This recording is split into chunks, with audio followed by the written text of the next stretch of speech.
అప్ప అరులే గాని బావ బతకని చందంగా రైతులు తమ పంటలను రక్షించుకునేందుకు వానలోనూ ఎండలోనూ యూరియా కోసం నిరీక్షించినా ఒక బస్తా కూడా దొరకడం లేదని అభ్యుదయ రైతు కండాపు ప్రసాదరావు ఎద్దేవా చేశారు.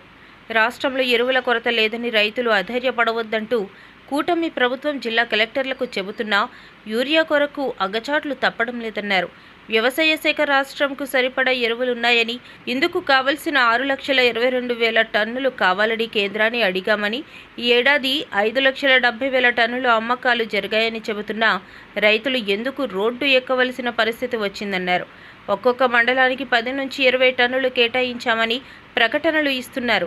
రైతులు ఆందోళన పడవద్దని జిల్లా కలెక్టర్లు చెబుతున్నారు. నారీ శక్తి అని నారీమణులు యూరియా కోసం జుత్తులు పట్టుకుంటున్నారు. తన 60 ఏళ్ల వ్యవసాయ అనుభవంలో ఈ ఖరీఫ్కు రైతులు యూరియా కోసం రోడ్డెక్కిన పరిస్థితి వచ్చిందన్నారు. ఎరువులు మాత్రం సొసైటీలను, గ్రోమోర్ కంపెనీలకు సరఫరా అవుతుంది. కానీ అందులో సగం ఎరువులను రాజకీయ నాయకులు హస్తగతం చేసుకుంటే సామాన్య రైతులు ఎరువు ఎందుకు దొరుకుతుంది? ఉదయం నుంచి సాయంత్రం వరకు ఎండలో ఉండి ఇసికిపోయిన రైతులు బ్లాక్ మార్కెట్ వద్ద కొనుక్కోవడానికి అవకాశం కల్పిస్తున్నారు. నా పేరు బుడితప్పనాయుడు, ఆంధ్రప్రదేశ్ రైతు సంఘం జిల్లా ప్రధాన కార్యదర్శిని. ఈరోజు పాల్గొండ చెక్ పోస్ట్ వద్ద కోలమల్లు వాళ్ళు ఫెర్టిలైజర్స్ దగ్గర ఎరువు వచ్చింది. ఒక లోడు అంటే 440 బస్తాలు. ఈ 440 బస్తాలకి ఇక్కడ రైతాంగం మండలం మొత్తం మీద ఇక్కడ కూర్చున్నారు. ఉదయం నుంచి కాపలు కాస్తున్న ఎరువు దొరికే పరిస్థితి లేదు. ఇప్పుడు లైన్ లో పెట్టి పోలీసు వారి సహకారంతో లైన్ లో పెట్టి రైతాంగం ఇవ్వడం జరుగుతుంది. ఈ రకంగా ఇలాంటి ఇబ్బందులకి కారణం ప్రభుత్వ విధానం తప్ప ఇంకోటి కాదు. గత 15 ఏళ్ళుగా ఇలాంటి సమస్య ఎప్పుడూ లేదు. గతంలో ఆర్బిక కేంద్రాల ద్వారా గత ప్రభుత్వాలు ఇచ్చింది.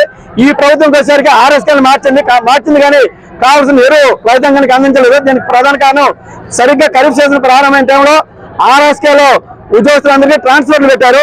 అందుకు వాళ్ళు కావాల్సిన డిమాండ్ గ్రామాల వారికి పెట్టలేపారు. తదుపరి ఇప్పుడేమో కావాల్సిన ఎరువు కావాలన్నా రైతాంగం నుంచి డబ్బులు వసూలు చేసి ఆర్ఎస్కేలు కడితే కానీ ఇచ్చే పరిస్థితి లేదు. అందుకనే కావాల్సిన ఎరువు ఆర్ఎస్కేల ద్వారా ఇవ్వట్లేదు. సరే ప్రైవేట్ డీలర్ల ద్వారా ఇస్తానంటే అది కూడా లేదు. పాల్గొండ రెవెన్యూ డివిజన్ లో అంటే పాల్గొండ నియోజకవర్గం పరిధిలో సుమారు 60,000 ఎకరాలు సాగు అవుతుంది. 4 మండలాల్లో ఇప్పటికీ 6,000 ఎకరాలు 6,000 మెట్రిక్ టన్నులు కావాలి. ఈ 4 మండలాల్లో బామిని, సీతంపేట, వీరఘట్టం, పాల్గొండ సంబంధించి ఈ 4 మండలాలకు సంబంధించిన రైతాంగం గుగ్గలు పెడుతున్నారు. ఈరోజు వీరఘట్టంలో రాష్ట్రంలో జరిగింది. భారత కమ్యూనిస్ట్ పార్టీ తరఫున గౌరవ పాల్గొండ మన ఎంఆర్ఓ గారు కూడా విజ్ఞాపన పత్రం ఇవ్వడం జరిగింది. ఈ రోజు ఏదైతే ఎరువు ఉందో ఆ ఎరువు ఇక్కడ కావాల్సినంత లేదు. ఉదాహరణకు లెక్క ప్రకారం చూసుకుంటే పాల్గొండలో 15,000 ఎకరాలు సాగు అవుతుంది. ఈ రోజు వచ్చింది కేవలం వాళ్ళకి వాస్తవం కావాల్సింది 1,600 మెట్రిక్ టన్నులు కావాలి. ఈ రోజు కూడా 800 మెట్రిక్ రాలేదు. అలాగే వీరఘట్ట మండలం ఉంది. వీరఘట్ట మండలానికి 1,650 మెట్రిక్ టన్నులు కావాలి. ఇప్పుడు కూడా 1,100 మెట్రిక్ టన్నులు రాలేదు. అలాగే సీతంపేట ఎక్కడ చూసుకుని అదే పరిస్థితుంది. అదే సందర్భంలో కౌలు రైతులకి ప్రత్యేకించి గుర్తింపు కార్డులు లేవు. ఆధార్ కార్డులు ఆధారం చేసుకుని ఏమంటే ఇవ్వట్లేదు. మరి కౌలు రైతులు ఏమవ్వాలి?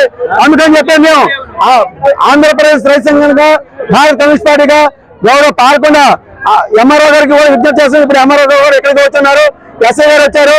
వాళ్ళు లైన్ లో పెట్టిన తర్వాత కొంత రైతాంగానికి ఇవ్వడం జరుగుతుంది. అయినా సరే ఈ ఎరువు చాలదు. తక్షణమే ప్రభుత్వం స్పందించి ఎరువు కాకపోతే పెద్ద ఎత్తున రాష్ట్రంలో చేయడం కూడా సిద్ధమవుతున్నాము. భయపడుతుంది ప్రభుత్వం.